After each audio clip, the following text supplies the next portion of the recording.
Dibilang.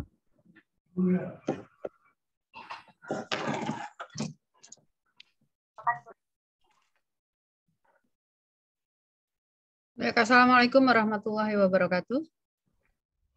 Waalaikumsalam warahmatullahi wabarakatuh. Selamat siang.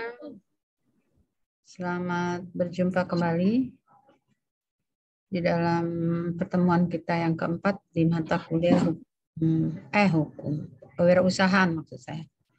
Ya, mata kuliah kewirausahaan. Semoga semua hari ini bisa hadir dan mengikuti dengan baik.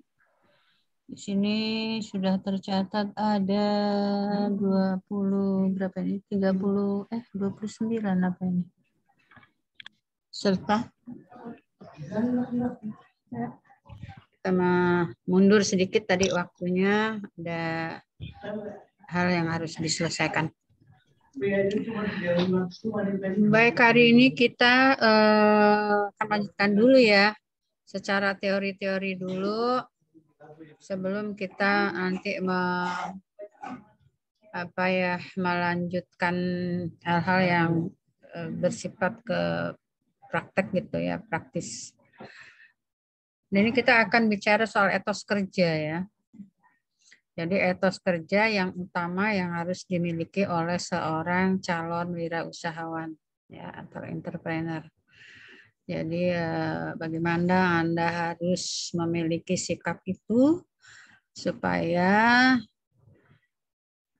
jika Anda ada minat untuk menjadi entrepreneur, bisa menjadi entrepreneur yang sukses. Ya. Nah, sebetulnya ini sih kalau masalah etos kerja, motivasi kerja, dan lain-lain itu sebetulnya yang cocok menjelaskan itu sebenarnya orang psikolog ya. Ya, bagaimana etos kerja yang baik, bagaimana memotivasi diri, itu sudah bukan bidangnya Ibu sebagai orang fakultas hukum, tapi ya sudah, karena ini menjadi satu mata kuliah yang juga harus diampu, terpaksa saya harus membaca buku-buku psikologi, buku-buku bisnis, supaya saya bisa menularkan apa yang saya baca itu kepada Anda sekalian. Dan nanti Anda bisa juga membacanya lebih banyak, lebih dalam, dengan referensi-referensi sekitaran materi-materi yang kita bahas, gitu ya. Oke, kita screenshot dulu materi kita hari ini.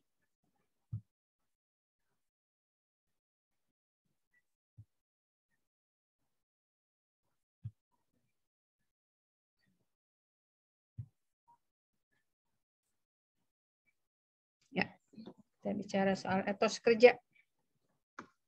Gimana supaya kita menjadi orang yang sukses? Maka salah satunya ialah etos kerja. Jadi jangan semua ditumpukan kepada modal ya.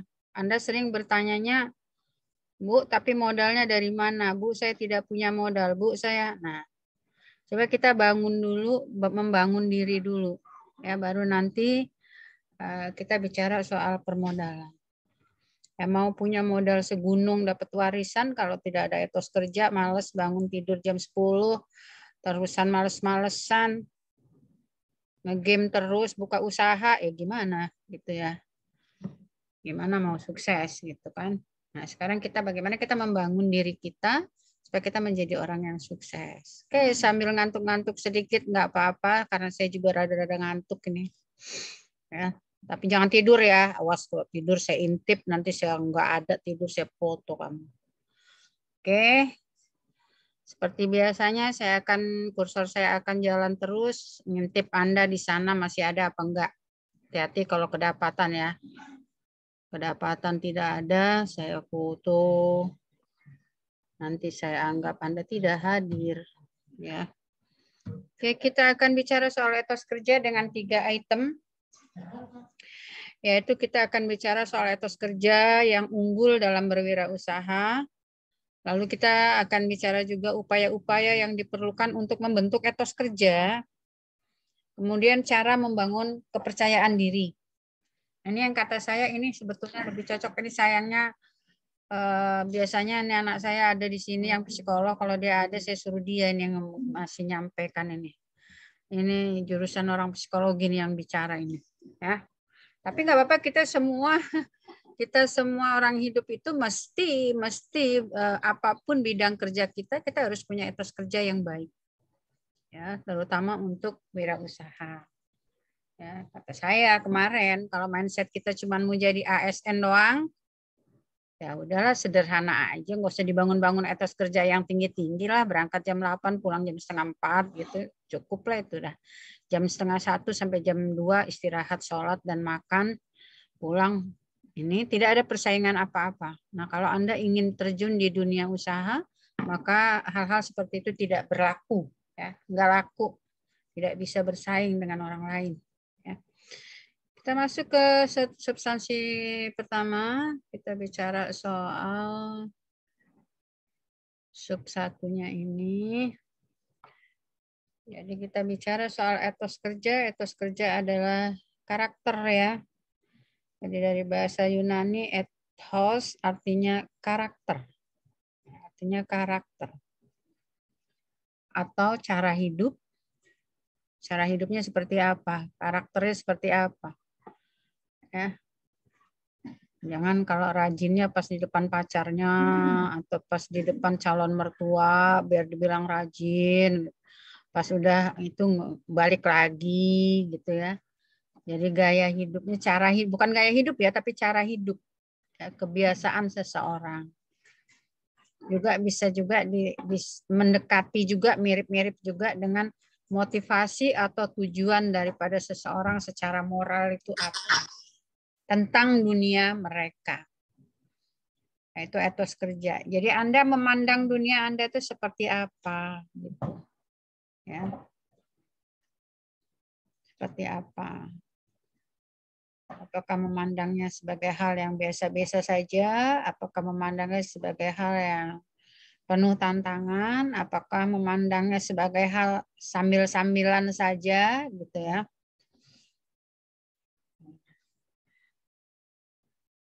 Seorang penulis mengatakan bahwa etos kerja itu, etos itu ialah aspek evaluatif sebagai sifat yang mendasar terhadap diri dan dunia mereka. Ya. Jadi sikap yang mendasar terhadap diri dan dunia mereka yang direfleksikan dalam kehidupannya. Jadi Anda memandang Anda itu siapa, memandang Anda itu bisa apa enggak, memandang Anda itu orang yang pasti bisa, apa orang yang enggak bisa apa-apa, ya tergantung pada Anda. Kalau Anda bilang saya enggak bisa, itu pasti Anda tidak bisa. Ya, kalau Anda sudah pernah bilang, waduh saya enggak bisa Bu, kalau saya suruh mengerjakan itu, ya itu pasti Anda enggak bisa. Percaya sama saya. Tapi kalau Anda bilang, saya pasti bisa, itu insya Allah bisa. Ya. Jadi tinggal tergantung Anda memandang diri Anda sendiri itu bagaimana gitu. Apakah Anda itu seseorang yang pasti bisa? Apakah Anda memandang diri Anda sendiri, mengecilkan diri Anda sendiri? Waduh saya kalau seperti itu nggak bisa. Kalau Anda saja sudah menilai diri Anda itu tidak bisa, ya udah jangankan orang lain, Anda aja udah mengecilkan diri Anda sendiri kok gitu ya. Sudah bilang bahwa Anda nggak bisa. Satu kali Anda bilang nggak bisa, pasti dan seterusnya Anda akan mengeluh tidak bisa. Ya. Tapi kalau Anda bilang, insya Allah saya bisa. Kalau orang Islam bilangnya jangan pasti bisa lah ya. Insya Allah bisa. Artinya secara pribadi Anda yakin Anda bisa dan itu atas izin Allah. Maka katanya insya Allah. Insya Allah bisa. Ya, dari agama lain silahkan menggunakan tafsiran dari agamanya masing-masing. Insya Allah bisa itu jika Allah menghendaki saya bisa. Ya, saya mau bilang saya pasti bisa, kalau kata Allah jangan kamu tidak bisa, ya pasti saya tidak bisa juga gitu ya.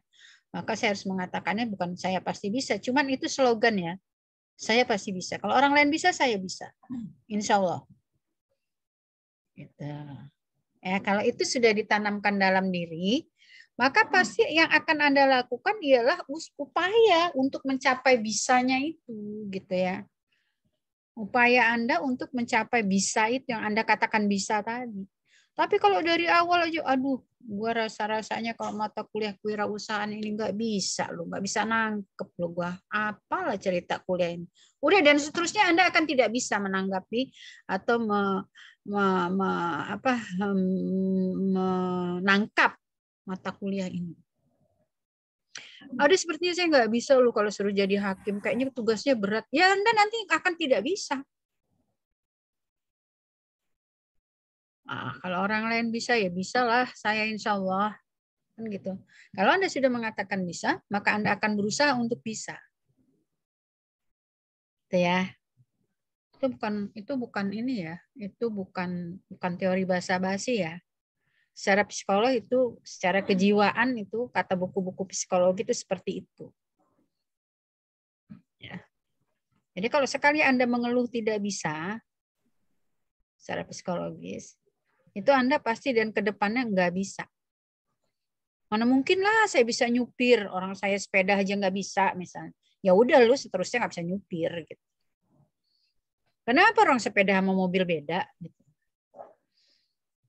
Sepeda rodanya 2, mobil rodanya 4, nggak bisa naik sepeda, bisa nyupir mobil bisa juga gitu. Ya, jadi kira-kira seperti itu. Jadi itulah kata etos tadi ya. Jadi etos itu tinggal tergantung kita bagaimana kita memikirkan tentang kita sendiri dan dunia kita gitu. Ya. Itu konsep ya, itu konsep. Itu juga merupakan salah satu ciri kalau ingin menjadi entertainer itu ialah bahwa memiliki etos kerja yang tinggi. Pertanyaannya etos kerja itu apa? Etos kerja itu ya bagaimana kita memandang diri kita sendiri, lalu kita akan berusaha untuk menjadi seperti apa yang ada di kepala kita. Maka ada apa ya? Ada slogan tuh mengatakan bahwa apa yang kamu pikir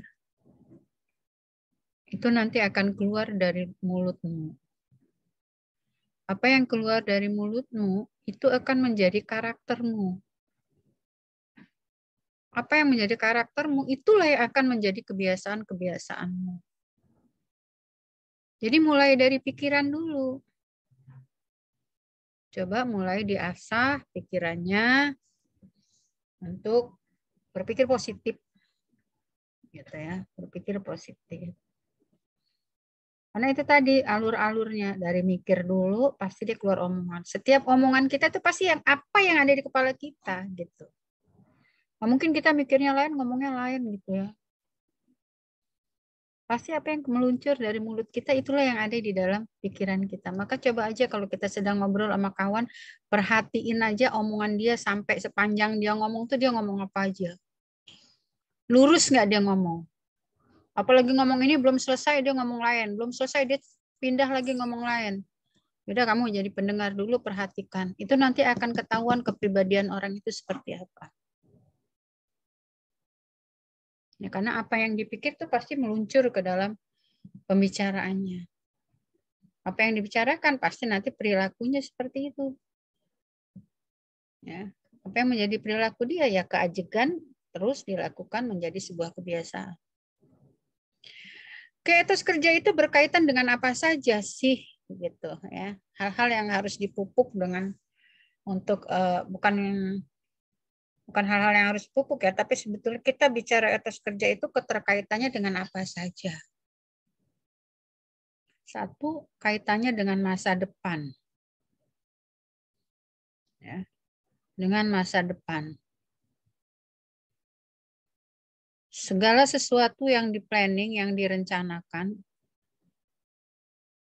itu akan menjadi atau akan membuat masa depan kita baik. Jadi jangan pakai sistem, udahlah ikut air mengalir saja. Kalau air mengalirnya ke sungai yang jernih, enak. Air mengalirnya ke selokan yang berbau, nggak enak, terus kamu mau apa? Gitu ya. Peribahasa itu nggak bisa kita pakai, udah kita sesuai air mengalir saja, jalani saja. Nggak bisa lah orang hidup seperti itu. Jalani saja, harus punya planning. Gitu ya. Jalani saja itu ciri-ciri orang pasrah. Tidak punya planning, tidak punya masa depan, tidak punya angan-angan. Tidak punya mimpi. Wes jalani wae.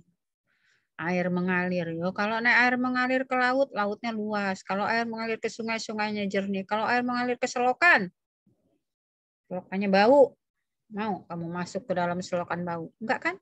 Nah, itu kan peribahasa seperti itu. Ya.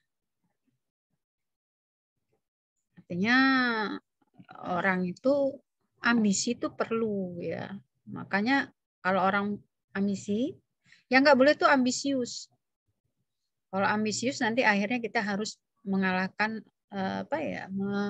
menghalalkan segala cara. Kalau ambisi boleh, ambisi itu cita-cita tinggi. Orang yang tidak punya ambisi tidur dia. Tidur kalau orang nggak punya ambisi. Dia akan kaget kalau ada gempa bumi, baru kaget dia. Ya nggak boleh ambisius. Ambisi boleh. Nah karena ambisi itulah dia punya planning. Gitu. Orang yang tidak punya ambisi tidak pernah punya planning dalam hidupnya. Mau ngapain gue sebulan lagi, mau ngapain 2 bulan lagi, mau ngapain 10 tahun lagi, mau ngapain 5 tahun lagi. Nggak pernah dia, ya sudah lakoni saja. Orang Jawanya bilang lakoni wae, wong urip jalani saja. Ya jalani saja tapi harus punya planning. Setelah punya planning, punya upaya untuk mencapai planning itu, baru jalani. Jangan jalani saja terus jalan kemana? Jalan kan harus ada obornya. Harus tahu arahnya mau kemana Anda jalan. Kalau Anda jalan nggak punya arah, ya repot lah. Jadi satu, etos kerja itu terkait dengan orientasi kita ke masa depan. Ya. Gimana orientasi kita ke masa depan? Mau ngapain? Nih udah belajar mata kuliah kewirausahaan yang Ibu sampaikan sejak awal. Ini mata kuliah ini isinya cuma mau memotivasi Anda mempersiapkan diri setelah tamat dari Fakultas Hukum atau justru sebelum tamat Anda akan apa? Sebelum Anda bekerja ataupun setelah nanti Anda bekerja secara profesional sebagai seorang yang ahli di bidang hukum. Gitu ya. Akan apanya? Salah satu yang bisa kamu lakukan ialah Anda bergerak dan berkecimpung di bidang wirausaha. Ya, isinya cuma itu. Maka ini etos kerja. Etos kerja juga saya memotivasi Anda untuk bagaimana Anda membangun etos kerja yang baik. Ya. Etos kerja asal-asalan, etos kerja salon-alon asal kelakon ketinggalan kereta. Zaman kayak ngene alon-alon asal kelakon nggak bisa gitu ya. Tinggalan. Ya. Kemudian menghargai waktu. Etos kerja itu terkait juga dengan Anda bagaimana menghargai waktunya. Waktunya belajar, waktunya kuliah, waktunya main, waktunya disiplin waktu. Kalaupun ada melencong dikit, bukan sesuatu yang ini ya, bukan sesuatu yang tidak mungkin gitu ya. Tapi Anda menghargai waktu. Ini jam 1 harus kuliah saya. Saya aja mau mundur 10 menit itu aku udah. Nah, karena aku biasa gitu ya, biasa ngajar jam 1 ya jam 1 gitu. Nah, menghargai waktu. Dari situ dari etos kerja itu kita juga akan setelah kita berpikir ke masa depan, orientasi ke masa depan juga kita harus kontekstualnya itu kepada penghargaan terhadap waktu. Jangan terbuang sia-sia. Maka ada istilah waktu umur itu kayak es batu. Dipakai atau nggak dipakai luntur habis. Ya, maka agar tidak habis sia-sia, ya luntur ya nggak apa-apa. Kikis ya nggak apa-apa. Tua ya nggak apa-apa. Wong itu alami, nggak ada orang mau muda terus. Ya, setahun, 2 tahun, 3 tahun, 4 tahun, 5 tahun, lama-lama kayak saya sudah 62 tahun. Nggak kerasa tuh. Antrian semakin dekat. Ya, sudah dipakai apa aja umurnya 62 tahun itu. Kadang-kadang banyak nyeselnya juga, banyak hal yang kebuang-buang juga ternyata gitu. Setelah kita evaluasi, aduh, ternyata banyak hal yang harusnya udah gue kerjain di umur sekian, harusnya udah dikerjain di umur sekian. Nah kalau sudah begitu, ya udah tinggal nyesel aja, duh iya juga ya gitu. Harusnya saya udah mulai dari sekian sekian sekian. Sekian. Nah itu makanya tadi planningnya yang harus benar gitu.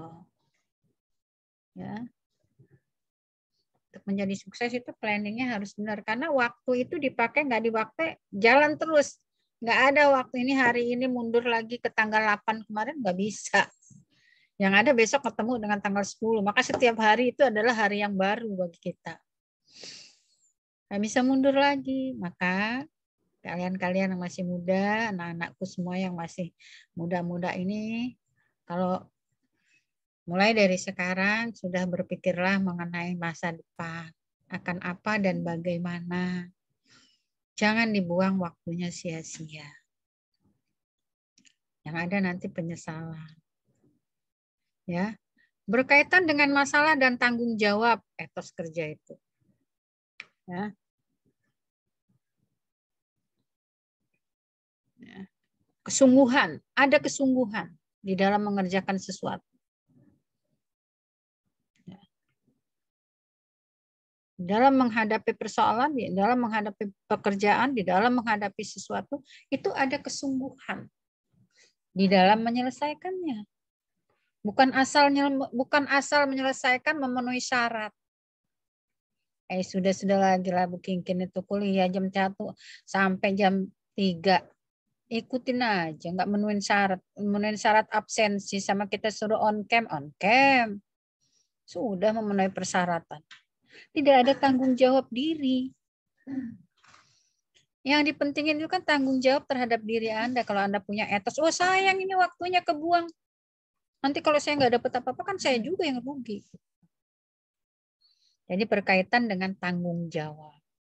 Kalau Anda mengerjakan sesuatu itu hanya karena lepas kewajiban, tidak diiringi dengan tanggung jawab, ya hasilnya cuma lepas dari kewajiban. Gitu ya. Bantu rumah tangga misalnya. Nyapu, nyuci piring, ngepel. Kalau ada bosnya rajin. Begitu kita mengkol, keluar kita kerja ke kampus, udah mulai ada orang. Ada yang duduk di tangga, ada yang duduk di teras, ada yang itu namanya kerja berdasarkan tunai kewajiban, tidak didasari oleh tanggung jawab. Ya udahlah, gue kerja, gue rajin, asal ada bosnya lah, dia pergi udah bodo-bodo amat lah, rumah bukan rumah gue. Gitu ya, anak juga bukan anak gue, biar aja gitu. Nah itu berarti dia cuma tunai kewajiban. Sholat. Nah, sholat juga gitu. Yang penting udah, 1, 2, 3, 4, 5, 6, 7, 8, 4 rakaat. Udah selesai. Yang penting udah. Gitu. Itu namanya tunai kewajiban. Ya, tidak diiringi dengan tanggung jawab. Nah, etos kerja itu nanti beriringan dengan masalah tanggung jawab. Bukan cuma selesai mengerjakan sesuai kewajiban saja. Saya misalnya sebagai dosen, ya sudah saya suruh ngajar sesuai jadwal kok. Tapi tanggung jawab saya sebagai dosen apa? Selain saya mentransfer ilmu, kan saya udah kasih tahu. Kalau cuma transfer ilmu semua orang bisa. Tapi bagaimana membuat Anda menjadi orang, selain membuat Anda menjadi orang pintar, juga membuat Anda menjadi orang berkarakter baik. Salah satunya, lu kalau udah gue kasih persyaratan suruh tertib, harus tertib. Nah itu pembentukan karakter itu. Jadi nggak sembarangan gitu ya. Kalau saya mau biarin aja kan, biar aja lah, pusing amat gitu ya. Dia mau ikut, dia mau enggak. Itu namanya kewajiban saya hanya kerjakan sebagai dosen, saya tidak diiringi dengan masalah tanggung jawab. Tanggung jawab saya sebagai guru itu di dunia akhirat loh. Ditanya nanti sama Allah, Ibu Kingkin. Enggak Ibu juga sekali kalau di akhirat panggil, kamu sebagai dosen sudah dikerjakan semua enggak? Kerjaan kamu itu sesuai dengan tanggung jawab yang harus dipikul. Saya nggak bisa jawab lagi mulut saya. Yang jawab tangan, kaki, mata, kepala, semua bisa ngomong. Ya. Maka meskipun kuliahnya online, insya Allah ya, insya Allah. Kalau Bu Kinkin terserah deh, mahasiswanya mau capek, kek. Mau kok Bu Kinkin mah kelas Bu Kinkin tiap hari Zoom-nya loh. Capek bener loh, nggak kayak kelas lain loh. 2 hari, 3 hari baru ketemu. Ya terserah macam-macam dosen gayanya masing-masing. Cuma kalau Ibu Kinkin ini ya berbicaranya itu, mengingatnya itu masalah tadi kerjanya itu, etosnya itu disertai tanggung jawab. Gue tanggung jawab bukan hanya di dunia loh, di akhirat nanti aku tanggung jawab loh. Sebagai guru itu tanggung jawabnya, waduh nanti ditanya tuh, mana anak didiknya ini. Kasih nilai, gampang kalau kewajiban ngasih nilai, gue kasih A semua juga bisa. Tapi kalau kita bicara tanggung jawab, bertanggung jawab nggak Bu Kinkin sama anak yang beneran pinter sama anak yang nggak pinter? Nggak pinter beneran. Oke, dalam tanda kutip gue nggak mau bilang bodoh ya. Tuh. Anda mungkin seketika, sementara, Anda akan bilang saya hebat, saya baik hati. Karena saya nggak mengerjakan tugas juga, ya udah mau Bu Kinkin dikasih A. Sementara mungkin saya akan mendapat nilai bagus di mata kalian sebagai mahasiswa. Tapi di balik itu semua tanggung jawab saya di mana? Memperlakukan Anda itu ada yang rajin, kuliah datang, on cam terus, ngantuk-ngantuk juga ngikut, tugas dibikin semua, ini semua dapat A. Wajar. Ada yang tugas nggak dibikin, nggak datang karena Ibu Kinkin ngoreksinya tidak cermat, maka dia juga dapat A. Nggak ada tanggung jawab kan namanya. Itu pekerjaan yang tidak diiringi dengan tanggung jawab. Ya, maka jangan capek kalau Ibu ngezoom terus. Karena Ibu kerjanya diiringi dengan insya Allah berusaha. Berusaha. Saya tidak mengatakan saya orang paling bertanggung jawab ya. Tapi saya berusaha untuk bahwa bekerja itu harus ada tanggung jawab. Ya. Nah, nanti kalau kamu mau jadi wirausahawan itu harus dipupuk. Ya, tanggung jawab dalam bekerja. Jangan sekedar kamu memproduksi barang, tanggung jawab loh. Halal enggak barangnya itu? Memproduksi barang ada enggak cacat produksinya di situ? Tanggung jawab loh itu, baik terhadap konsumennya maupun terhadap yang di atas sana. Yang di atas bukan cecek ya. Yang di atas itu Allah kalau kata orang Islam. Tuhan Bapa kalau kata orang Kristen. Ya. Kemudian berkaitan juga dengan hemat dan bermanfaat etos kerja. Ya. Hemat dan bermanfaat. Kalau orang yang punya etos kerja baik, dia akan mempertimbangkan manfaat nggak sih kalau aku melakukan ini. Kalau sia-sia ya jangan dilakukan. Ya, ada iseng aja sih sebenarnya. Kerjaan iseng-iseng itu ya. Tidak melihat manfaat, cuman isengan doang. Boros nggak kalau kita mengerjakan ini? Nah, kehematan juga harus dihitung dalam rangka membentuk etos kerja. Ya. Hemat itu jangan hanya ngotong duit ya. Hemat itu lihat waktu. Ya, hemat itu terutama masalah ekonomi. Kalau aku mengerjakan ini keluarnya berapa, dapatnya apa? Gitu. Kalau cuma sia-sia saja nggak manfaat, ya harus jangan dilakukan lah gitu. Ya, itu dibiasakan coba ya dari sekarang ya, dari yang sudah mendengar dari saya ini, ilmu yang saya juga dapat belajar yang bukan ilmu dasar saya. Coba didengar, memperdalamnya lagi nanti ya baca aja buku-buku psikologi. Kemudian terkait juga etos ini dengan persaingan sehat. Orang yang punya etos kerja baik, itu kalau mau bersaing pasti bersaing sehat. Tidak mau bersaing curang. Etos kerja baik ada kaitannya dengan bersaing sehat. Mau dapat nilai A tapi bersaingnya nggak sehat. Nyontek. Begiliran bikin tugas, nyontek lagi. Suruh jangan nyontok punya temannya, nyontok. Kalau sama saya kedapatan, kebaca. Nah kok ini makalahnya ini sama ini kok sama. Begitu dibuka, iya sama. Kena lo sama Ibu Kingkin. Dua-duanya kena dis. Nah, ya itu bersaing tidak sehat. Kalau di dalam dunia kampus. Kalau di dalam dunia bisnis, bersaing sehat itu gimana? Ya memproduksi barang ya yang bagus lah. Ya, jangan mengelabui konsumen. Kalau mau cari karyawan, ya cari karyawan dididik. Jangan comot karyawan orang. Karyawan orang udah bagus-bagus, dibujukin, dicomot dengan iming-iming gaji besar. Nah ini namanya tidak siap untuk bersaing sehat. Itu ya. Jadi ada itu apa namanya yang bergerak di bidang catering, puade dan segala macam tuh di Bandar Lampung. Anak buahnya diambil semua sama perusahaan yang baru berdiri. Itu namanya yang baru berdiri itu nggak siap berbisnis dengan bersaing sehat. Comot anak buah orang, nggak ada moral. Ya. Balik lagi kalau ngomong perjanjian, ya kan dianya mau, Bu. Kan perjanjian. Kalau perjanjian kan kebebasan berkontrak. Yang saya comot mau, iya. Kalau perjanjian secara hukum, yes. Tapi moral, apa bisa dibenarkan? Nggak benar kan? Karyawan orang udah bagus-bagus, lu comot, pindahin.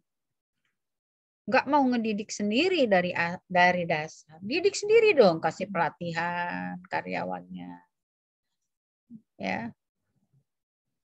Itu namanya bersaing sehat.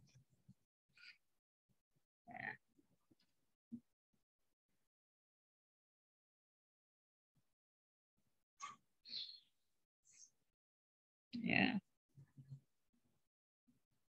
Etos kerja yang unggul dalam berwirausaha itu ya. Jadi tadi kalau Anda mau bicara soal etos kerja,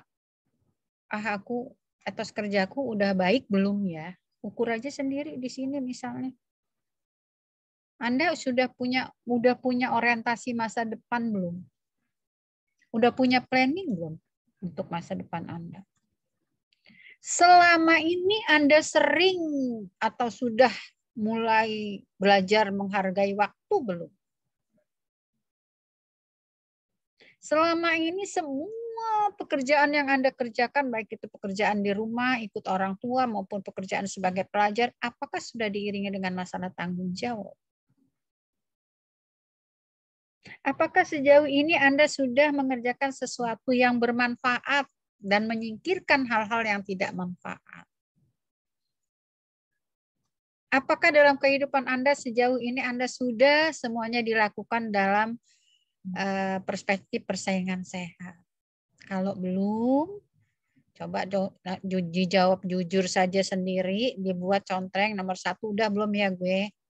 Udah punya planning belum ya? Planningnya mau kawin, Bu. Oke, mau kawin. Setelah kawin mau ngapain? Terus ada planning. Oh, kawin kan bukan tujuan akhir. Ya. Menikah itu bukan tujuan akhir orang hidup. Menikah itu adalah step selanjutnya dari kehidupan. Dari yang sendiri jadi berdua. Dari berdua nanti muncul bertiga, berempat, berlima, dan seterusnya. Planning Anda setelah itu mau apa? Nah, gitu ya. Ya, jadi Anda ukur sendiri aja deh. Ketika kita bicara etos kerja, kira-kira yang 5 hal ini Anda sudah miliki belum? Contreng-contreng aja sendiri. Jujur tanya sendiri, jawab sendiri, nanti dandanin sendiri. Jangan lagi pakai istilah jalanin seperti air mengalir lah, janganlah ya. Jalanin sesuai planning yang benar itu. Sesuai perencanaan. Adapun kalau ada hambatan di perjalanan, itu ya biasa, nggak mungkin dong kita mau jalan, apalagi wirausaha mau jalan lempeng lurus terus kaya gitu. Ya enggak juga gitu. Nah, sekarang etos kerja yang unggul dalam berwirausaha. Itu tadi hal-hal yang terkait dengan etos kerja. Khusus dalam berwirausaha, etos kerja yang unggul itu yang seperti apa? Memiliki motivasi kerja yang tinggi. Kerja itu bukan sambil-sambilan, bukan asal-asalan, bukan iseng-isengan. Ya. Baik eksternal maupun internal, maksudnya dalam diri Anda dan dalam persaingan di luar diri Anda. Sama ini tadi, memiliki orientasi masa depan. Moral adalah keseriusan dalam bekerja. Moral itu penting. Ya. Anda mau pinter selangit, kalau moralnya nggak pinter itu nanti mau jadi pebisnis ya nggak baik, mau jadi ASN ya korupsi, mau jadi hakim ya ketuk palu salah. Ya. Lalu Anda harus menghargai waktu, disiplin, hemat, sederhana, tidak tidak bergaya-gaya selebritis ya. Punya uang sedikit, wah udah gitu ya. Tas saja nggak mau kalau nggak bermerek, yang perempuan. Laki-laki seperti itu. Sepatu nggak mau kalau yang nggak bermerek. Akhirnya makan merek. Apa sih nggak bermerek juga, yang penting mah pantas saja dipakai gitu ya. Sesuai juga dengan kantong. Walaupun kantongnya tebal juga, kalau orang sederhana nggak seperti itu gitu ya. Nah kan ada ya gaya hidup orang nggak ngerasa hebat kalau semua yang nempel di badannya itu tidak berkelas, tidak bermerek. Nah, tekun, ulet, kan ulet bulu ya.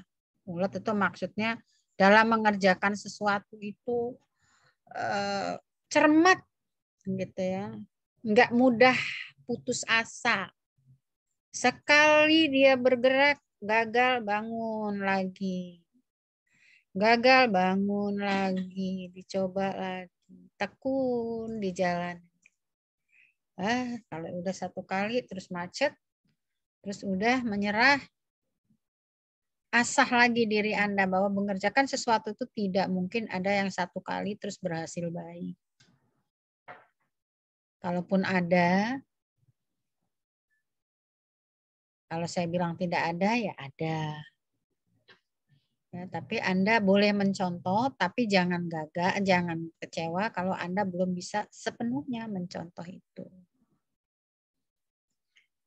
Ya. Etos kerja Anda itu akan dikatakan rendah kalau Anda merasa bekerja itu ada sesuatu hal yang membebani. Gua mah loh, sudah masuk mau ngajar, males bener loh. Berarti mengajar menjadi guru itu sesuatu yang membebani Anda. Kalau Anda terbebani, kenapa tadinya jadi guru? Kenapa tadinya jadi dosen? Ya. Males banget sih. Bentar lagi besok ada sidang. Nanti sidang sehari 3 kali. Kalau Anda jadi hakim. Terus siapa suruh Anda jadi hakim? Hakim ya memang menyidangkan kasus-kasus. Jangan bosen. Jadi ya, kalau Anda memiliki sifat yang menganggap pekerjaan itu ialah sebuah beban, berarti etos kerja Anda rendah nih. Harus diasah lagi. Kurang dan bahkan tidak menghargai hasil kerja. Anda nggak pernah menghargai hasil kerja Anda sendiri. Ih, kok gini sih? Ih, kok gitu sih? Ih, kenapa begini sih? Kok orang lain bisa begitu sih? Ih, kok aku begini? Gitu. Menyesali terus, isinya keluh kesah terus gitu ya. Ya kalau belum bisa kerja bagus ya dia dibagusin aja lah gitu. Kerja itu dipandang sebagai sesuatu penghambat di dalam memperoleh kesenangan. Aturan gue bisa nonton sore-sore, masih harus ada jam kuliah, terpaksa ngajar jam 4. Waduh, menghambat kehobian.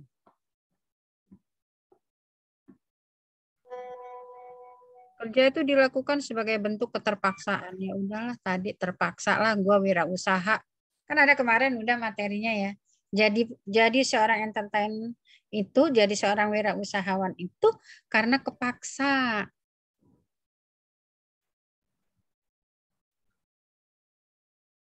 keterpaksaan. Kalau karena keterpaksaan sulit nanti.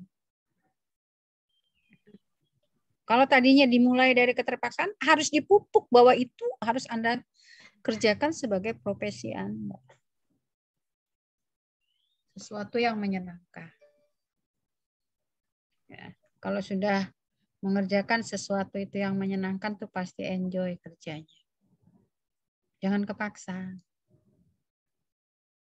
Makanya Bu, saya nggak mau jadi wirausaha karena nanti saya akan terpaksa.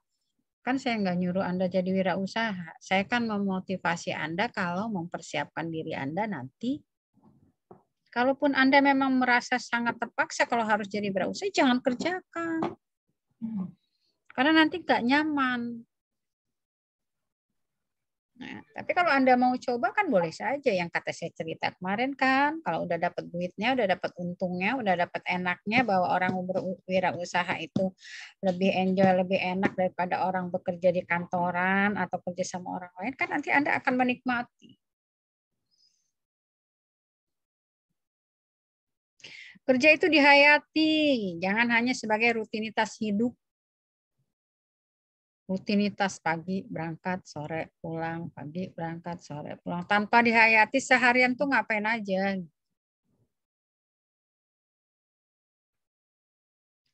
Oke, saya lihat ada yang udah ngantuk-ngantuk di sana. Ada yang mau ditanya? Gue udah panjang nih ceritanya nih. Ya Bu, Udah. izin Bu. Ya, Atas supaya nama saya dapat feedback juga dari Anda. Oke, kita Ya. bertukar pengalaman deh. Yo, nanti kalau yang lain ada yang bisa jawab, tolong jawab ya. Oke, Stephen. Stephen ya? Ya Bu. Ya, baik. Terkait dengan itu, dengan etos kerja ini, yang dimana hal ini juga kan berkaitan dengan prinsip berkewirausahaan. Jika dimana kan etos kerja ini suatu tingkatan daya seseorang ya Bu. Kan itu berbeda-beda dengan orang satu sama yang lainnya. Dan bila mana kita sudah berhasil lah, sudah baiklah dalam prinsip etos kerja itu kan secara artiannya kan kita yang sudah bijak itu kita menyalurkan kembali kepada orang lain kan Bu. Nah, dan apabila dalam hal penyampaian saran atau masukan itu sudah kita berikan kepada orang itu, tetapi dianya apa ya, istilahnya dianya itu keras kepala lah, nggak Harus menerima. ya betul Bu. Ini bagaimana ya Bu? Mungkin karena adanya sifat dari pergaulan selama ini dan faktor-faktor lingkungan mungkin. Itu Oke, bagaimana? Stephen tanya nih, misalnya seseorang yang sudah menjadi sukses karena etos kerjanya baik.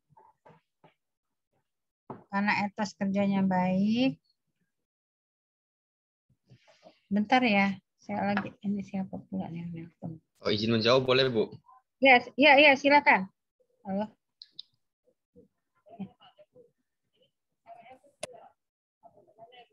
Iya.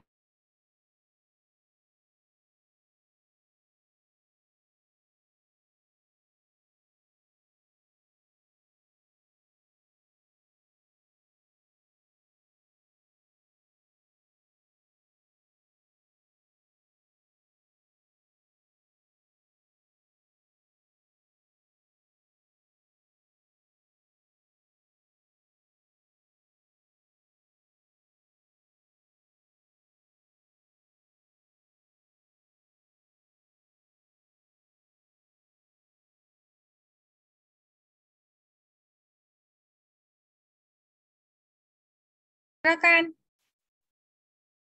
Oke, izin menjawab Bu ya. Ya, izin. Saya izinkan. Oke, yuk. Oke, jadi yang ditanyakan Stephen tadi kan tentang etos kerja yang disalurkan gitu kepada orang yang keras kepala. Jadi ketika orang sukses itu sudah memiliki Ya, etos kamu kerja yang sebutin baik. dulu ya. Kamu sebutin namanya ya, Oh, biar nanti oke Bu. terekam ini namanya siapa. Saya Wahyu Liansa, izin menjawab Bu. Ya. Jadi yang ditanyakan Stephen tadi kan tentang bagaimana dengan memberi ilmu tentang etos kerja kepada orang yang keras kepala gitu. Jadi kalau menurut Wahyu sendiri, seorang yang sudah sukses itu Bu, suaranya itu memang terdengar gitu Bu. Nggak mungkin nggak didengar, karena orang sukses itu, maaf katanya ngomong, suara kentutnya aja jadi motivasi buat orang lain gitu Bu. Sedangkan orang yang belum sukses, biasanya suara-suaranya itu ya terdengar seperti suara kentut gitu Bu. Jadi apapun itu yang orang sukses katakan, biasanya itu akan menjadi motivasi buat orang-orang yang belum sukses. Dan misalkan ketika orang itu belum kita beri ilmu tentang etos kerja dan dia belum bisa menerapkannya, kita berikan contoh Bu, karena orang itu melihat dari contoh gitu. Apabila kita cuma kasih, ayo etos kerja gitu aja, itu orang juga akan berpikir, kenapa sih orang ini ngomong terus gitu. Jadi kita harus berikan contoh gitu Bu, contoh tentang etos kerja yang baik. Kita harus memberikan contoh kepada orang-orang yang keras kepala tadi. Maka dengan itu lama kelamaan mereka juga akan mencontoh kita gitu Bu. Mungkin itu jawaban dari saya Bu. Oke, itu jawabannya. Yang lain ada jawaban yang lain? Bahwa etos kita memberi ceramah etos kerja kepada orang lain itu harus disertai dengan contoh keteladanan. Yang lain ada? Silakan. Izin jawab, Bu. Ya. Namanya Safira Maharani, pakai NPM, Bu. NPM 08. Kalau menurut saya kan tadi pertanyaannya gimana kalau kita udah nyalon etos kerja tapi orang itu keras kepala. Mungkin karena saya juga pernah lah ketemu orang yang dinasihatin tapi agak kekeh keras kepala gitu. Mungkin pendapat saya kalau yang dikasih contoh itu tuh lebih kayak pahamin dulu dia maunya apa gitu. Baru kita kasih tahu pelan-pelan disertai contoh. Terus kalau enggak cerita pengalaman aja dari kita, itu aja sih Bu tambahan saya. Oke lah. Siapa lagi? Yuk kita lebih banyak sharing diskusi aja deh kita. Yuk. Ibu izin menjawab atas nama Tekila Pramita Ambuina. Ya, Tekila. Kalau menurut aku bagaimana cara memberikan etos kerja atau memberikan contoh etos kerja kepada orang yang mungkin keras kepala, itu mungkin dari awal kita memberikan motivasi dan sikap yang positif terlebih dahulu. Jadi kita menyebarkan energi yang positif, sehingga nanti kan orang tersebut itu malu sendiri loh Bu, karena dengan misal dia masih keras kepala, kan dia akan hancur dengan pengalamannya sendiri gitu. Jadi otomatis bakal ikut positif dan ikut etos kerjanya menjadi lebih baik lagi. Ada lagi. Izin nambahin lagi Bu. Ya. Jadi Wahyu rasa gitu semua orang ini di dunia ini yang namanya manusia hidup pasti pengen sukses ya Bu. Nggak ada orang hidup itu pengen jadi pengangguran gitu. Jadi ketika diberikan etos kerja ataupun ilmu tentang gimana caranya sukses, pasti orang itu bakal mau gitu. Mungkin hanya ada rasa malas atau rasa kurang percaya diri. Kalau untuk etos kerja sendiri kan perlu dipupuk gitu Bu, nggak bisa langsung tiba-tiba ada gitu. Jadi harus dilatih dari nol, apapun itu harus dilatih gitu. Jangan tiba-tiba langsung dia punya etos kerja yang baik gitu. Jadi semua itu perlu adanya proses gitu, nggak bisa serta-merta instan gitu Bu. Ya, baik. Ya begitulah cerita tentang etos kerja. Ini kan teori yang sedang Ibu berikan kan teori ya, bahwa kalau kita ingin memiliki etos kerja yang baik, itu harus begini, harus punya masa depan, harus efisien, harus macam-macam tadi. Ya, teorinya seperti itu. Untuk saya menyampaikan kepada Anda adalah dalam rangka Anda mengembangkan diri.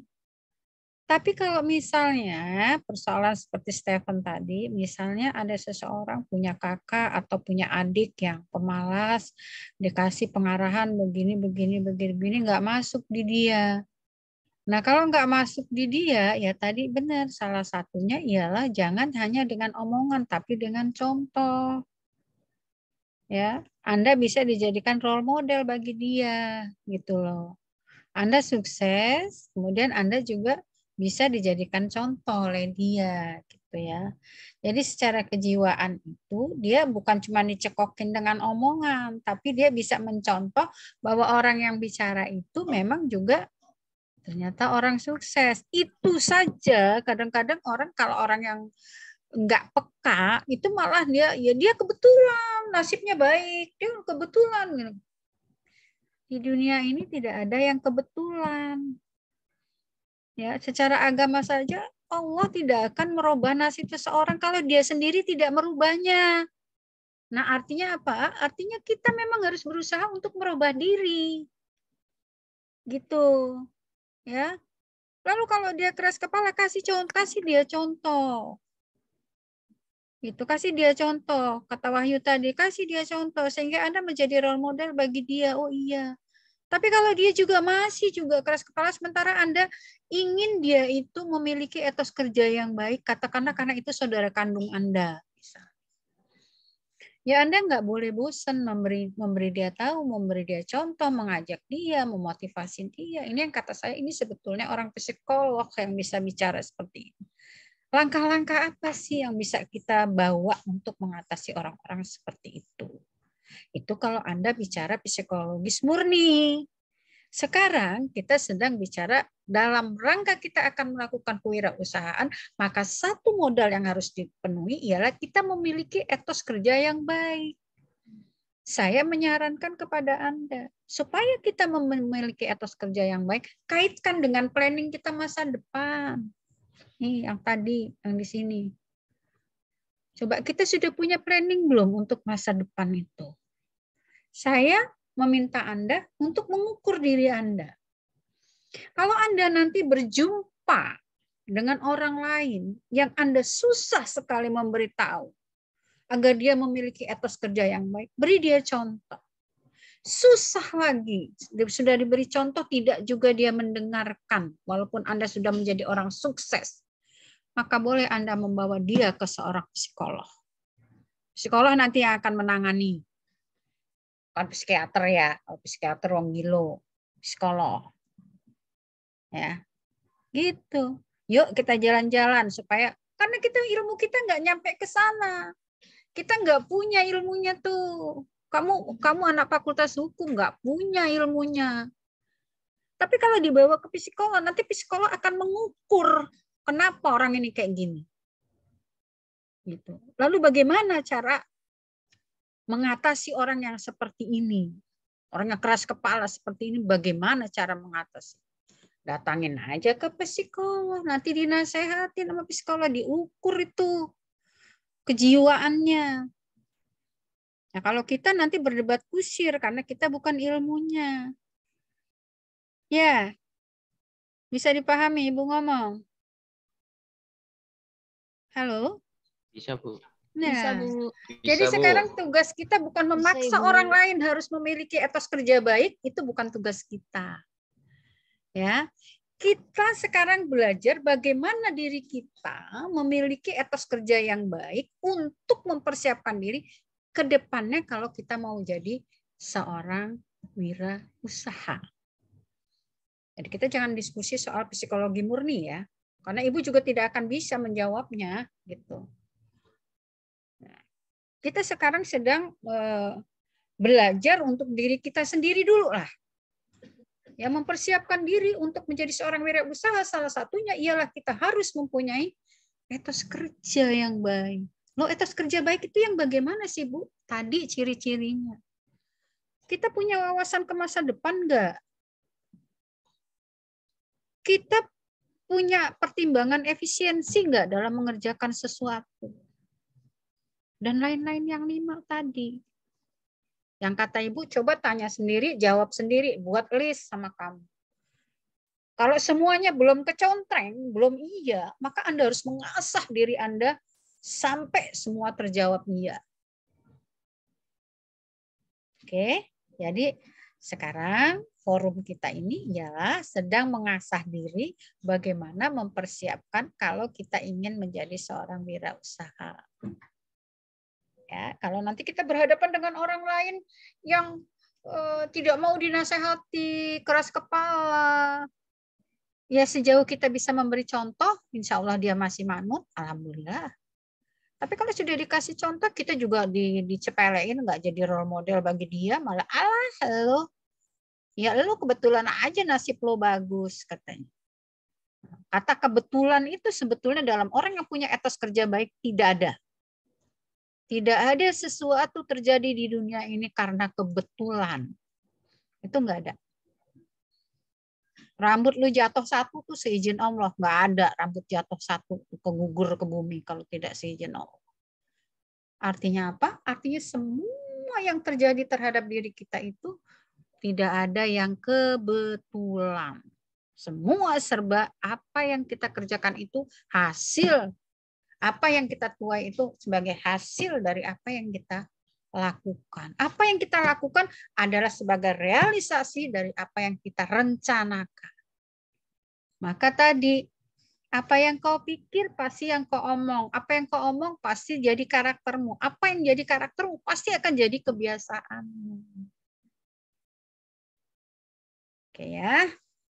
Itu ya, Stefan. Gak usah bingung-bingung. Nanti kalau ketemu orang model-model seperti itu, bawa aja ke psikolog. Ya, Bu. Ya, Mau tanggapin tadi, tanggapan Wahyu tadi, boleh, Bu? ya, apa? Ya, terkait dengan tokoh seorang yang udah sukses ya, yuk. Tadi. Itu kita tahu, misalnya dalam setiap ini ada satu tokoh yang membuka seminar atau webinar lainnya lah.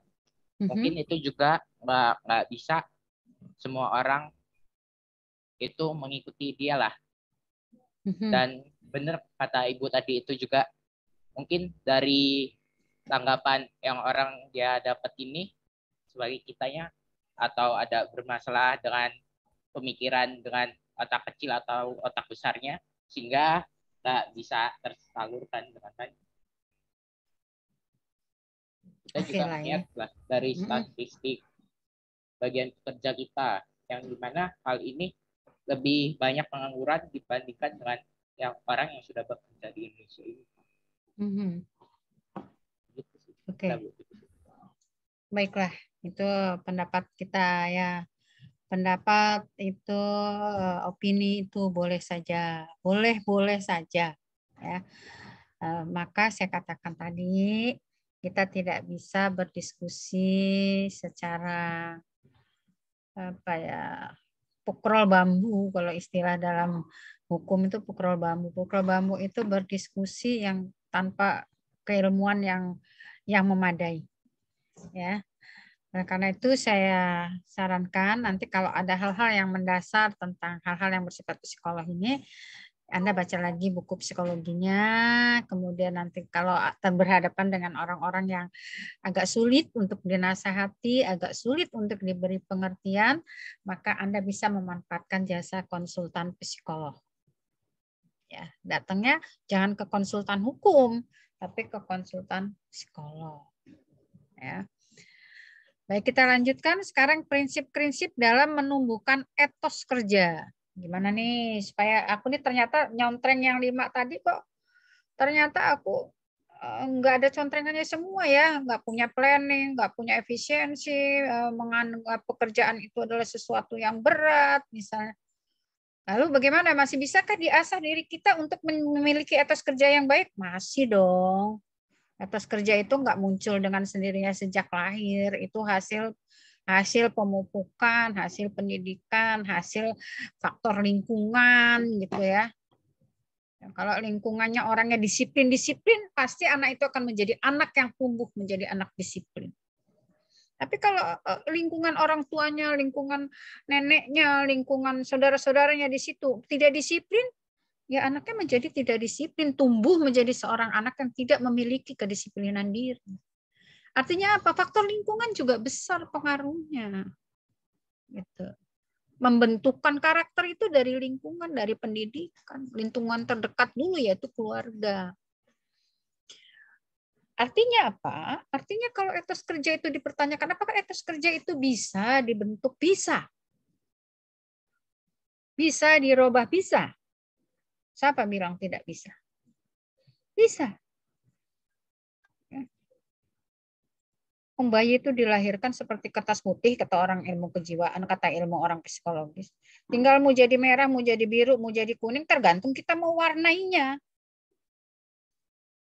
Mau warnainya pakai tinta apa? Tinta kuning ya jadi kuning, tinta hijau ya hijau, tinta merah ya merah. Kalau dicampur-campur tintanya ya udah warnanya jadi bukan warna primer lagi. Membentuk jadi kepribadian yang sekunder misalnya. Nah, prinsip-prinsip dalam menumbuhkan etos kerja, satu, menyadari betul bahwa kerja itu ialah rahmat yang diterimanya dari Allah Subhanahu wa taala atau dari Tuhan. Kalau Anda udah kerja, nikmati itu sebagai sebuah rahmat yang diturunkan kepada kamu.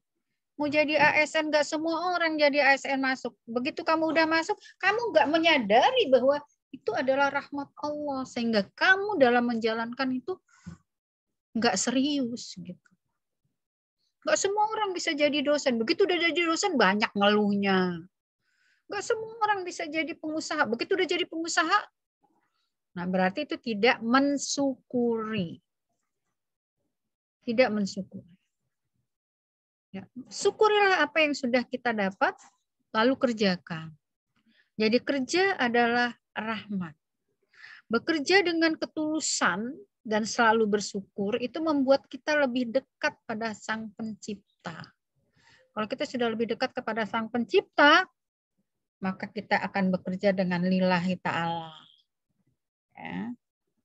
Tidak ada sesuatu yang terpaksa dan dipaksa.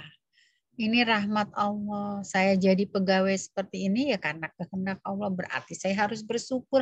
Sebagai implementasi dari bersyukur, enggak cukup cuman bersyukur ya Allah, alhamdulillah ya Allah, aku sudah diterima jadi hakim ya Allah.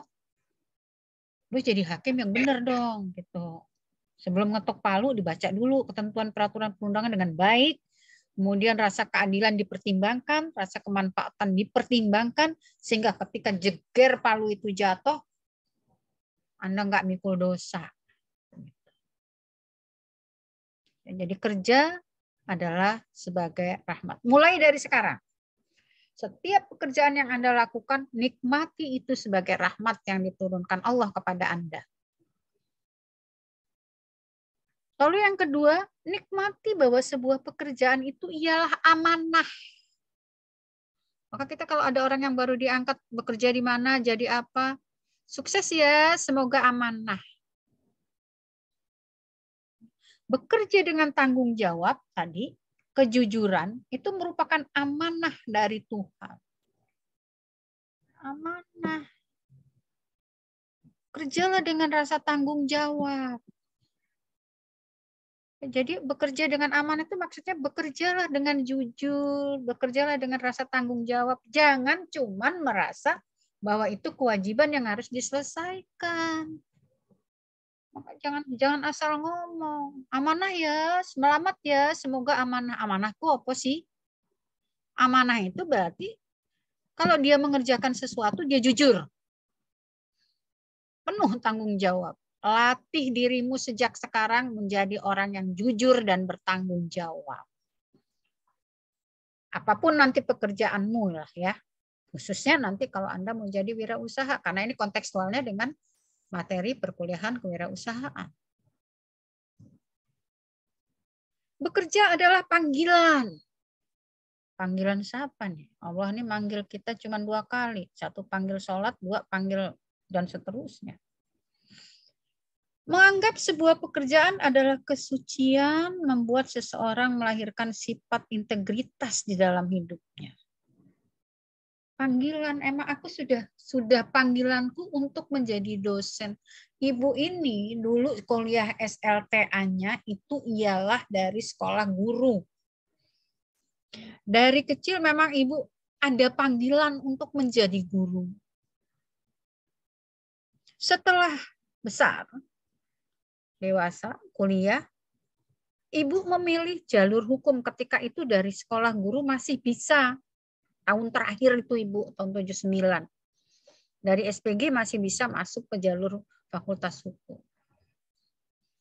Nggak kalah juga dengan yang dari SMA. Ibu masuk 3 peringkat besar. Peringkat kedua Ibu dulu. Masuk ke Fakultas Hukum itu. Padahal aku dari SPG. Ya. Tapi setelah, kenapa? Karena aku punya cita-cita juga selain jadi guru, pikirku jadi perempuan itu punya planning ya. Kalau tidak jadi guru, aku kalau jadi apa namanya? Jadi Fakultas Hukum itu nanti aku cita-citaku terakhir itu aku pengennya jadi notaris. Dulu ya, planningnya seperti itu. Tapi ketika aku selesai jadi Fakultas Hukum, ternyata panggilanku itu ingin menjadi guru lagi. Notarisnya pupus. Panggilan untuk menjadi guru itu lebih ke depan ketimbang yang jadi notaris tadi. Ada panggilan untuk kembali jadi guru. Udah sarjana hukum ya nggak mungkin lagi jadi guru SD. Aku masuk menjadi dosen. Itu bekerja dengan panggilan. Nggak kepaksa, nggak diterima di tempat lain terus udahlah jadi dosen aja lah. Dosen kan lagi dibutuhin. Ketika itu dosen dibutuhkan loh. Gitu. Selain IP-nya yang harus tinggi, memang peluangnya banyak untuk jadi dosen gitu ya. Bukan karena peluangnya banyak, tapi memang aku ingin gitu ya. Aku ingin jadi dosen itu aku ingin. Aku suka dengan profesi ini. Gitu. Itulah kerja dianggap sebagai sebuah panggilan. Bukan karena terpaksa, bukan karena nggak ada bidang kerja lain. Tes Cakim Ibu diterima kok. Masuk ke PTP itu dulu diterima kok. Tapi setelah dipertimbangkan, tidak semua tidak menjadi jalur yang saya pilih ialah panggilan hati saya akan menjadi guru. Dosen itu guru. Ya. Pendidik. Nyatanya sampai sekarang, saya mah menikmati betul jadi dosen itu. Ya. Kemudian kerja itu ialah aktualisasi. Tumbuhkan sikap bahwa bekerja itu adalah aktualisasi diri. Dengan bekerja Anda eksis, Anda dihargai oleh orang lain, bahwa Anda itu ada.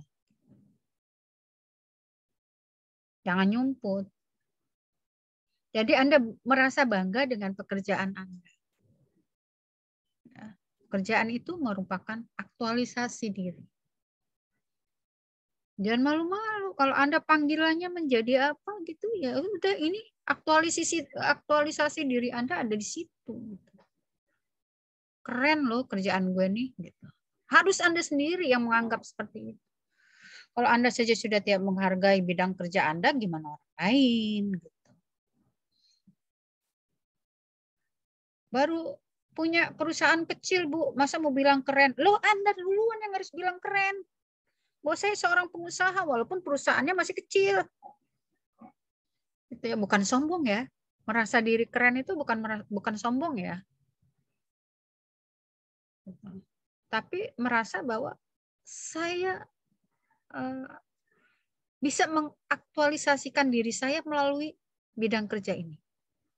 Gitu ya. Lalu yang lebih agamis lagi, bekerja itu ialah ibadah. Kembalikan lagi. Mau jadi hakim, mau jadi jaksa, mau jadi pengacara, mau jadi dosen, mau jadi wirausahawan, anggap semua itu ibadah. Bahwa apa yang Anda kerjakan itu sudah garisan dari Allah yang harus dikerjakan. Ibadah pada Allah. Ibadah itu bukan jengkang-jengking sholat 5 waktu doang ya. Mengembangkan ilmu, belajar, sekolah lagi, S2, S3 itu ibadah. Bekerja dengan lillah, ibadah. Bukan bekerja dengan ngeromet ya. Kalau bekerja dengan ngeromet, ngedumel terus tiap hari dari pagi sampai sore, ngedumel aja gawenya. Lalu kerja itu ialah seni. Nah, kalau sudah bicara seni, lain lagi nih. Bekerja itu ialah seni memanage. Bagaimana sih kita memanage pekerjaan kita supaya kita itu merasa nyaman, gitu ya. Semua pekerjaan merupakan peluang untuk kita bisa menuangkan kreativitas sebanyak mungkin. Kalau Anda sudah menghayati bidang kerja Anda, tuangin semua kreativitas Anda di situ. Semakin banyak kreativitas yang kita bisa berikan pada perusahaan, misalnya membuat umur sumber rezeki dan fisik semakin sehat dan semakin panjang. Intinya jangan berkeluh kesah, gitu ya. Anggap saja pekerjaan itu adalah sebuah seni yang menyenangkan.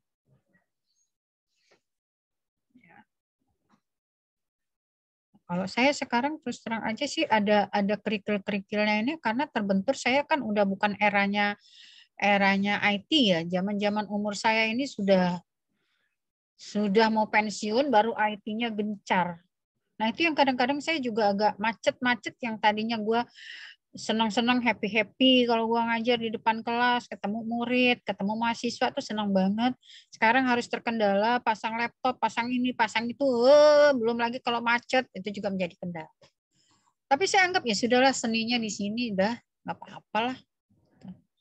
Gaptek nggak apa-apa, lakonnya aja toh juga bisa. Ya. Jangan dianggap menjadi kendala besar. Gitu. Memang sekarang ada kendala itu kalau yang menjadi dosen itu kendalanya di dalam melaksanakan menjalankan administrasi. Ya, itu yang memang sekarang dosen-dosen, guru-guru itu terbebani itu.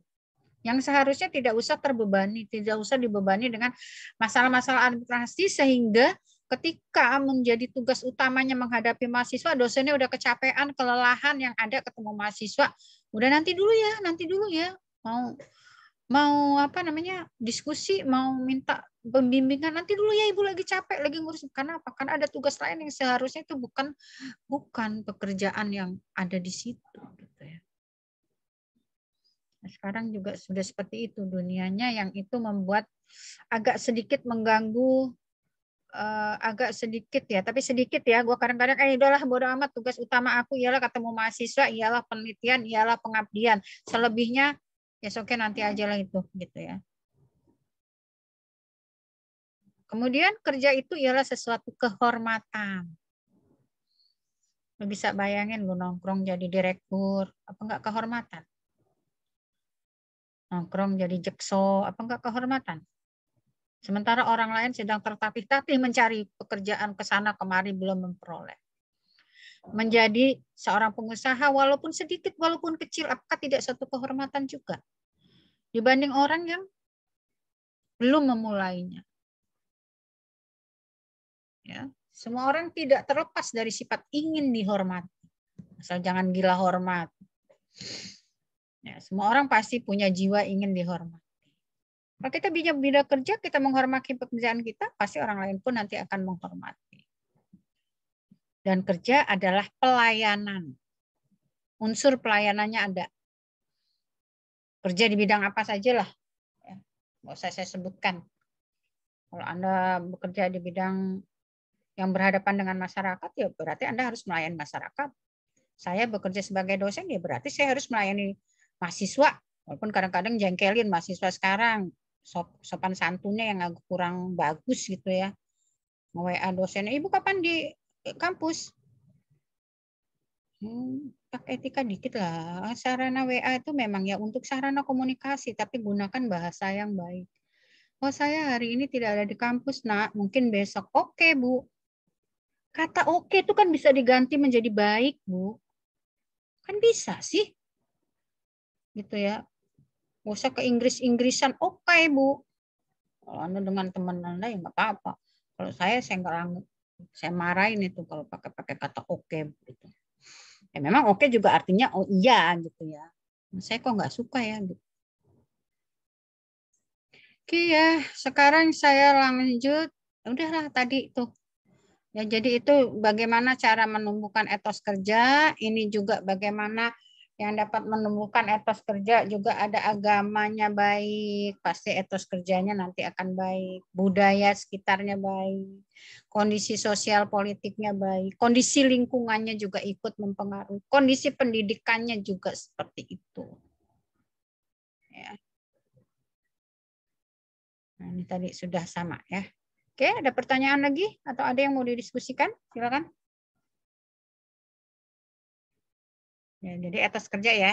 Mulai dipupuk etos kerjanya untuk persiapan-persiapan masa depan. Jangan jadi pemalas. Kalau biasa bangun siang-siang, mulai bangun pagi, besok pagi habis sholat jangan tidur lagi. Olahraga tah, apa tah yang waktu itu digunakan. Jangan udah sholat enggak, bangunnya kesiangan, makan juga kudu digedor-gedor kamarnya. Itu nanti akan menjadi kebiasaan-kebiasaan buruk buat Anda. Oke, ada pertanyaan lagi? Saya Bu izin tanya. Ya, silakan. Atas nama asal kota mau tanya Bu. Dalam ilmu kewirausahaan ini Bu, ada nggak cara khusus dalam pembentukan etos kerja ini, tapi skalanya itu masih sebelum dapat pekerjaan Bu. Jadi maksud saya kan kalau di sini kan yang kita bahas itu kayak kerja itu kita jadiin suatu amanah atau ibadah segala macam, itu kan udah dalam bentuk kita udah bekerja gitu. Sudah realisasi. Ya, nah kalau memperoleh pekerjaan ada nggak Bu dalam ilmu kewirausahaan ini cara yang baik gitu dalam membentuk etos kerja gitu? Ini tadi, yang 5 ini tadi kan. Ini tadi kan, mana tadi? Aduh, sebentar. Ini. Coba Anda mulai dari sekarang itu belajar mempunyai planning. Kalau sekarang Anda belum kerja kan, belum punya perusahaan gitu maksudnya kan?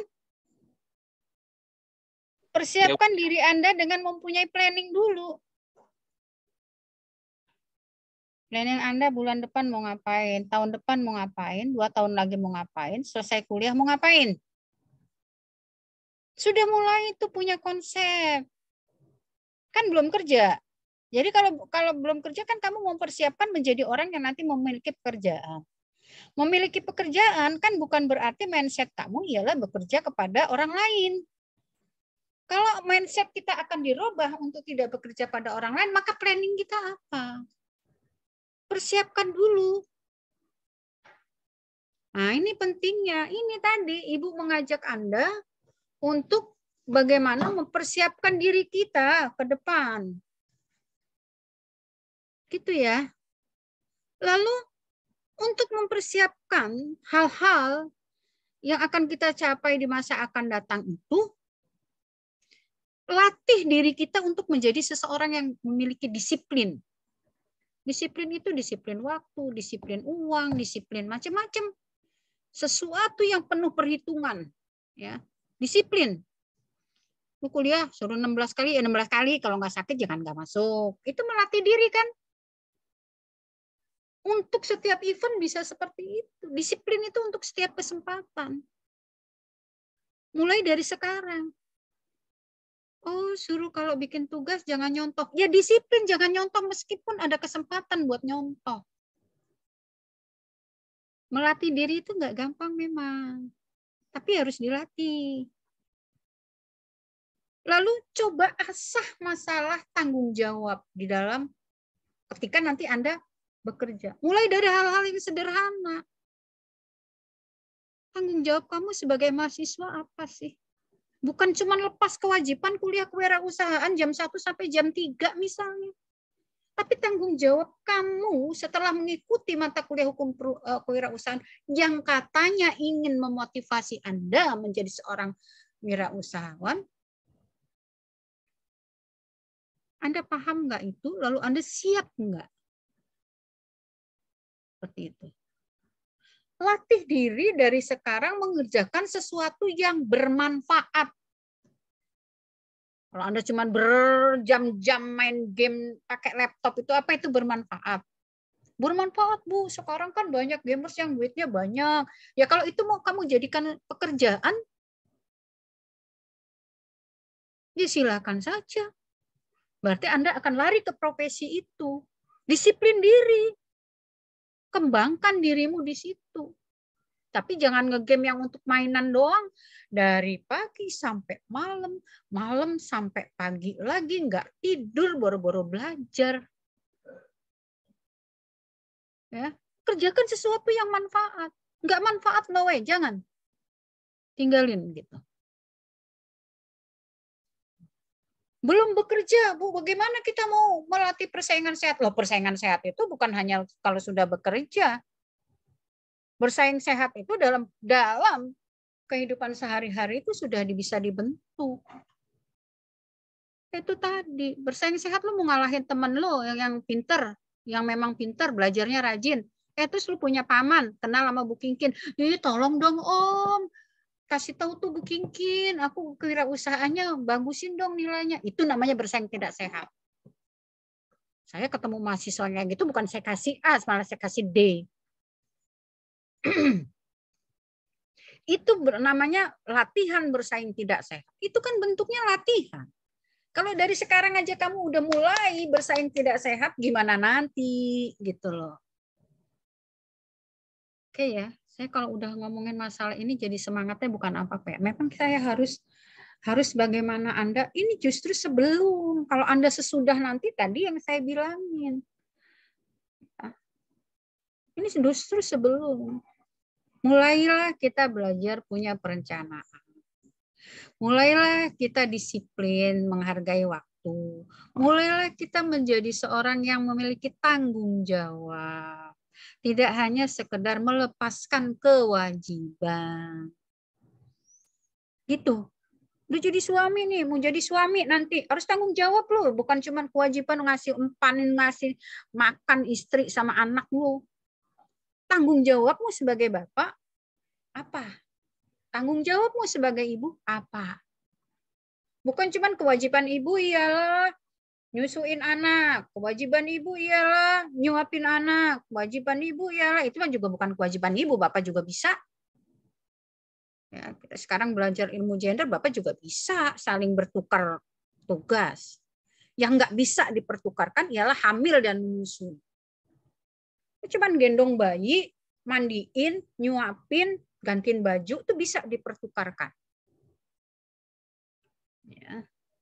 Artinya itu berupa kewajiban, tapi tanggung jawab sebagai seorang suami, sebagai seorang bapak, ialah melakukan kewajiban dengan disertai kalau ada sesuatu yang terjadi yang menjadi tanggung jawab untuk kamu akan bertanggung jawab. Anaknya jadi nakal, jangan kamu bilang ya bapak-bapak bahwa ibunya yang salah mendidik anaknya. Nanti begitu anaknya nakal, jangan kamu bilang ya bahwa suamimu yang nggak pernah pulang karena cari duit terus sehingga anaknya jadi nakal. Nah, ini namanya kerja yang disertai dengan tanggung jawab. Bukan cuma kewajiban doang, dari pagi sampai sore nih, udah Bu, saya sudah melaksanakan kewajiban Bu sebagai perempuan. Pagi-pagi saya udah bangun, terus masak, terus nyuci, terus nyuapin anak, terus suami mau ke kantor udah saya bawain bekal. Nah, itu namanya mengerjakan kewajiban.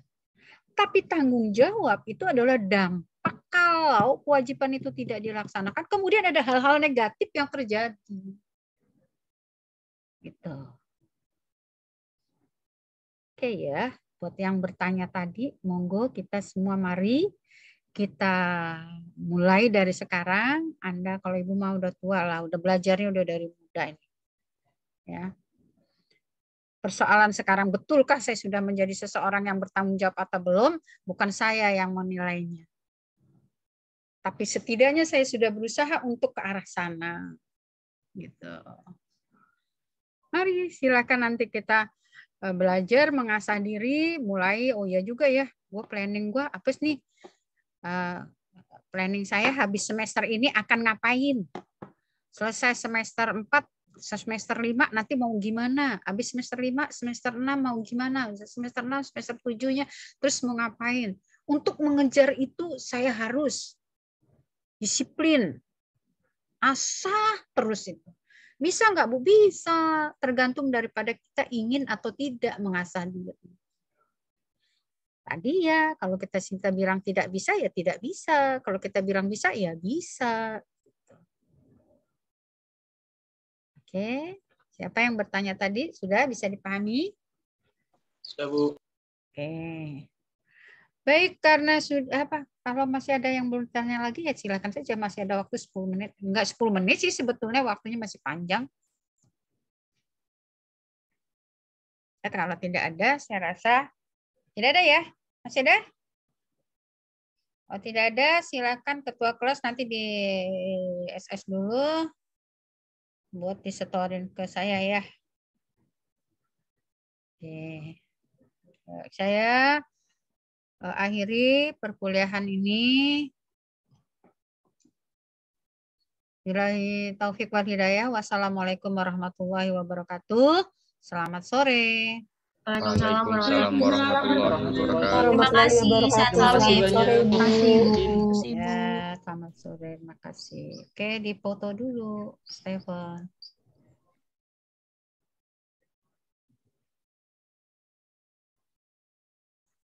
Sudah, Stephen? Sudah, Bu. Sudah. Oke, selamat sore. Sampai ketemu lagi.